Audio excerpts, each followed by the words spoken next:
The grid alert went off at the worst possible moment.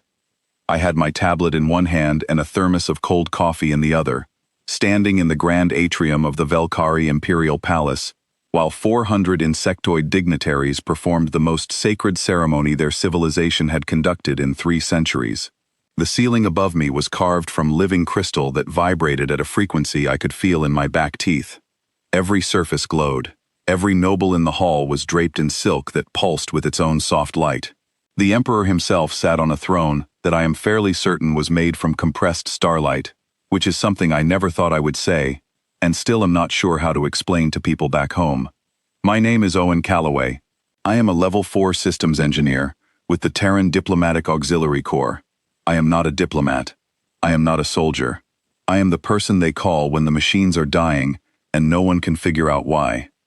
The Velkari power grid had been dying for 11 months. It spanned 4 moons, which sounds impressive, until you understand that all 4 of those moons were home to a combined population of roughly 6 billion people, and the grid failure had been creeping outward from the central resonance matrix, like a slow infection, dimming whole cities at a time, forcing emergency rationing across every inhabited settlement. The Velkari had called the Galactic Compact for help. The Compact had sent their best.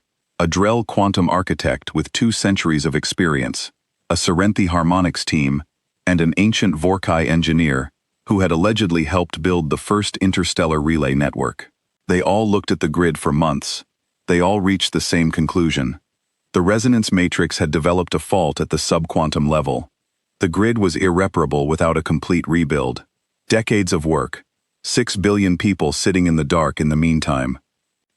Then someone in the Terran Auxiliary Office, I still do not know who, and I intend to find them someday and shake their hand, sent me. I had been in the engineering annex beneath the palace for 3 weeks. I had brought 4 cases of instant noodles from Earth, and enough coffee to irrigate a small field. The Velkari engineers assigned to observe me had spent the first week trying to understand what instruments I was using. When I told them I was not using any yet, that I was just reading the data first, they looked at me the way you look at someone who has just told you they plan to swim across an ocean by thinking about it very hard. Politely, quietly, with deep concern for your mental health. But I had found something. It was in the noise. The automated diagnostic systems had been flagging a rhythmic pulse in the failure cascade for months, and categorizing it as background interference. Too regular to matter, too small to measure. Every system, human and alien, had agreed. Noise. I looked at that pulse for 4 days and kept thinking the same thing, over and over. It was too regular. Noise is not that regular. Noise does not breathe. I was almost certain the grid was not broken. I was almost certain it was protecting something. I was almost certain the greatest engineering catastrophe in modern Velkari history had a cause so simple that 11 months of measurement had walked right past it, because nobody stopped to ask what it was compensating for. Almost certain is not certain, and I had not told anyone yet. So I was standing in the grand atrium during the formal compact entry ceremony, reading my tablet, trying to look like I was paying attention to the ceremony, and not to the power distribution schematics that I had pulled up the moment the lights dimmed for the opening rites. The Velkari use low light for sacred moments. It is respectful. It is also extremely convenient for engineers who are not supposed to be working. The ceremony reached its formal peak. The emperor rose from his throne. 400 insectoid nobles raised their ceremonial forearms in a salute that sounded like an entire orchestra of castanets, all striking at once. The sound filled the crystal atrium and resonated at a frequency that made the walls glow brighter for just a moment. I noticed her moving before I understood what I was seeing. She was 40 feet away, standing in her designated ceremonial position in the imperial family's formation. 3rd daughter of the emperor, 3rd in line for a throne that had existed for longer than humanity had writing. Her name, translated roughly, meant something between silver and certainty in the Velkari harmonic language. The court used her title. I had been thinking of her as the one whose eyes catch light differently, which was not a professional observation, and which I had been carefully not thinking about for 3 weeks. She broke from her position. In the middle of the most sacred moment of the ceremony, in full view of 400 dignitaries, the compact ambassador, the emperor, and the living crystal walls, She walked with the kind of deliberate, unhurried speed that is somehow faster than running, straight across the atrium floor, not toward her father, not toward the compact ambassador, not toward any of the ranked officials, decorated officers, or senior diplomats present. Toward me. The hall went so quiet so fast that I heard my own heartbeat. She stopped 2 feet in front of me. Her compound eyes caught the crystal light the way I had noticed before. She was a full head taller than me, which is not unusual for Valkyrie, and she looked at me for exactly 1 second before she spoke. The translator bead in my ear caught up half a second after her mouth closed.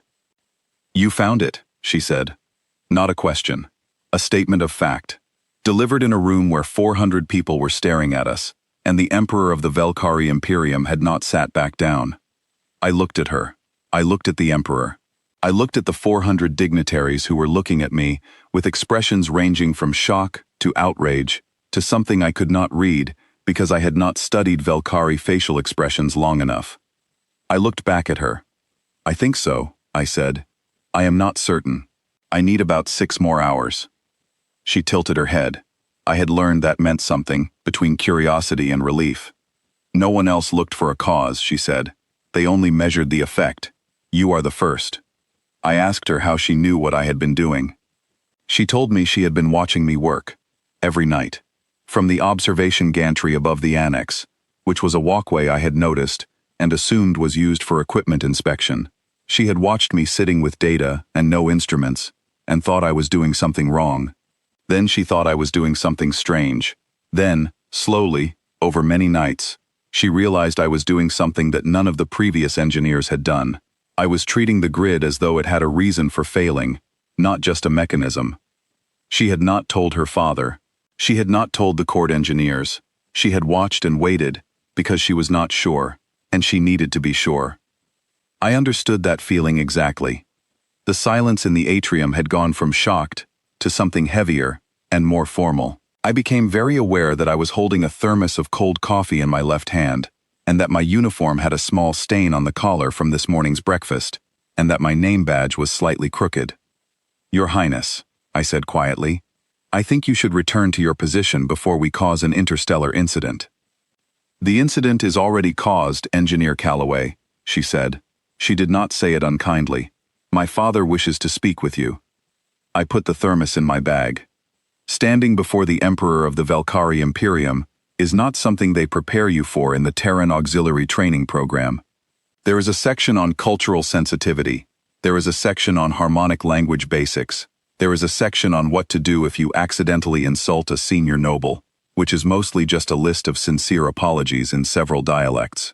There is nothing about what to do when the Emperor looks at you from a throne of compressed starlight, while his youngest daughter stands 2 steps behind you, and 400 dignitaries wait to see if you are going to embarrass the entire human species. The Emperor spoke. The translator rendered it after a breath. "My daughter says you have found the wound in our world's heart. Explain it as though I am the least of my engineers." I took a slow breath. I told him the truth, clearly, without decoration, the way I would explain a system failure to a client back on Earth when they needed to understand it fast. The grid was not broken. The grid was protecting something. 3 generations ago, I had found the name buried in the deepest maintenance logs in the Annex archive, a researcher named in the old harmonic script, whose title translated to something like Junior Resonance Specialist. A Valkyrie engineer had installed a non-standard buffer node into the primary resonance chamber. It was brilliant work. It was designed to prevent harmonic cascade during intense solar flare events, which at the time were damaging the outer moon installations every few decades. The buffer absorbed the excess resonance and redistributed it safely. It saved millions of lives over the centuries. It worked perfectly. But the grid grew. Over 300 years, the Valkyrie expanded their infrastructure across all 4 moons, adding layers and connections and upgrades, each generation of engineers building on what the last had left behind. And somewhere in that growth, the buffer node went from being a safety feature to being structural. It had become a weight-bearing pillar. The modern grid was leaning on it in ways that no one planned, and no maintenance log recorded, because each individual upgrade seemed small, and the engineers who made them did not have the full picture. The grid was failing because it was trying to protect that node. The modern architecture was strangling it without knowing it existed, and the node was compensating, absorbing pressure it was never designed to handle, and the strain was spreading outward in exactly the pattern that everyone had been measuring for 11 months and calling a sub-quantum fault. The fix was not a rebuild. The fix was to remove the pressure. Reroute 3 secondary distribution channels away from the node. Let it breathe. 6 hours of work, maybe 7.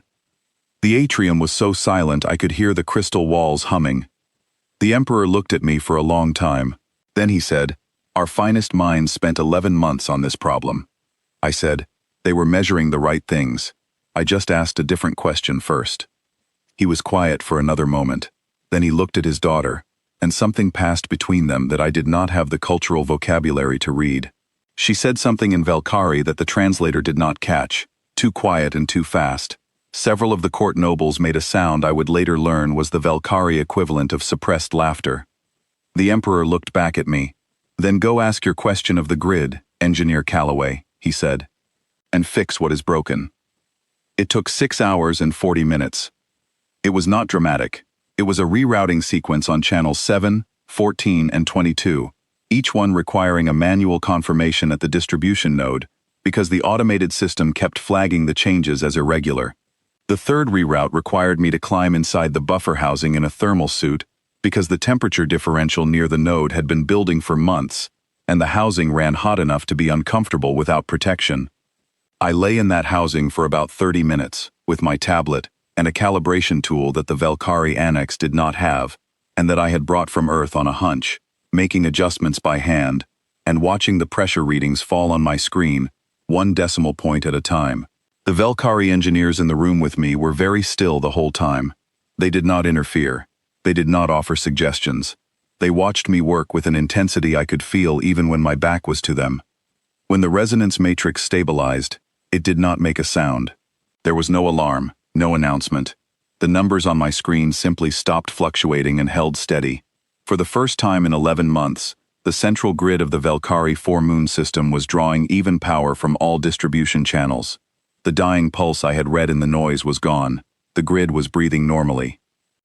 I lay in the housing for a moment longer than necessary, looking at those numbers.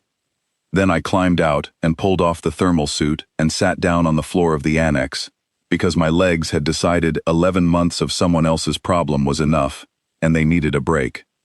The eldest of the Valkyrie engineers, a senior figure who had been in that annex longer than I had been alive, and who had spoken to me a total of perhaps 40 words in 3 weeks, crossed the room.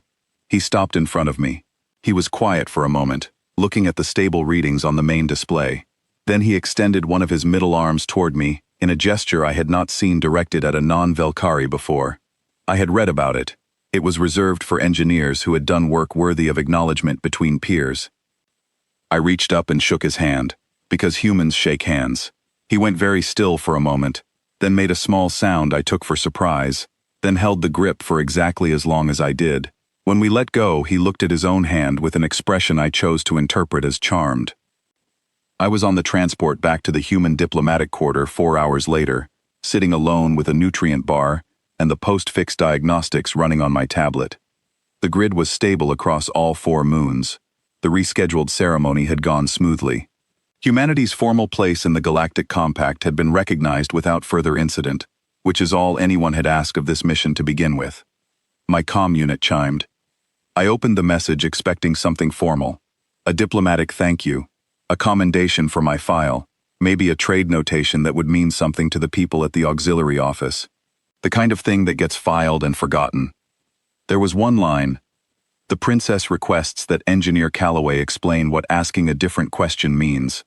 She has been thinking about it for 6 hours, and wishes to understand how humans learn to see what is not measured. By order of Her Highness, Imperial Secretary. I read it twice. Then I read it a third time. I sat back and looked out the viewport, at the 4 moons hanging steady in the dark, all of them glowing at full capacity for the first time in nearly a year. 6 billion people on those moons, who would wake up tomorrow to full power, and would never know that the fix came down to a question no one had thought to ask, and a buffer node that a junior researcher had installed 300 years ago to protect people he would never meet. I thought about the observation gantry, About someone watching me sit with data and no instruments night after night. Not dismissing it. Not reporting it to her father.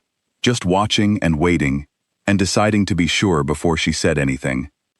I typed back, "Tell Her Highness, I have roughly 900 years of human engineering history that might help explain it. I will need more coffee, and she will have to explain why she spent 3 weeks watching the annex from the gantry without introducing herself."